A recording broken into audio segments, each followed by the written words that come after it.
Sorry. হঠাৎ sorry কেন? আমি আপনাকে অনেক খারাপ কথা শুনিয়েছি, না জেনে আপনাকে অনেক খারাপ মানুষ ভেবেছিলাম। এতে আবার সরি বলার কি আছে? আপনি মেয়েদেরকে বিশ্বাস করেন না কেন? বিশ্বাস? আমার মেয়েদেরকে? আপনার দেখছি মেয়েদের প্রতি ভীষণ রাগ। আরে না না, সেরকম কিছু না। একটা কথা মনে রাখবেন, সব মেয়েরা কিন্তু এক না। তুমি যেমন ডিফারেন্ট। আমরা কি ফ্রেন্ড হতে পারি? ওয়াই নট, অবশ্যই ফ্রেন্ড হতে পারি। আমরা এখন যাচ্ছি কোথায়? শোভানগর। শোভানগর কেন? আপনিই তো তখন বললেন ছেলেটার বাড়ি নাকি শোভানগরে। আমি কি বোকা দেখুন, আপনাকে বলে আমি নিজেই ভুলে গেছি। দাদা, ডাব দিয়ে। হ্যাঁ দিচ্ছি।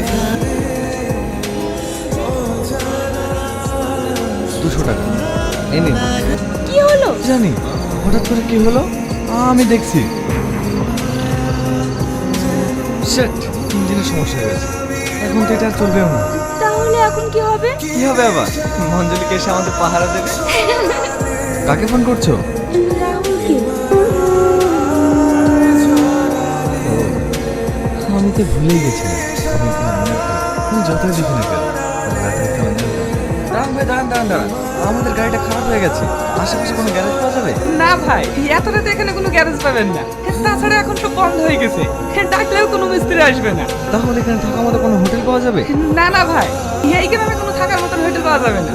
তাহলে এখন থাকবো কোথায়? ভাবি, আপনাদের যদি কোনো আপত্তি না থাকে তাহলে আজকের রাতটা এই গরিব ভাইদের বাড়িতেই থেকে যায়। তাছাড়া এই জায়গাটা খুবই খারাপ, রাতে কেউ এখানে আসে না। কিন্তু গাড়িটা? আরে ও নিয়ে আপনারা চিন্তা করেন না, কাল সকালেই আমি মিস্ত্রিটাকে সারিয়ে নেব। ভাবি, আসেন আসেন।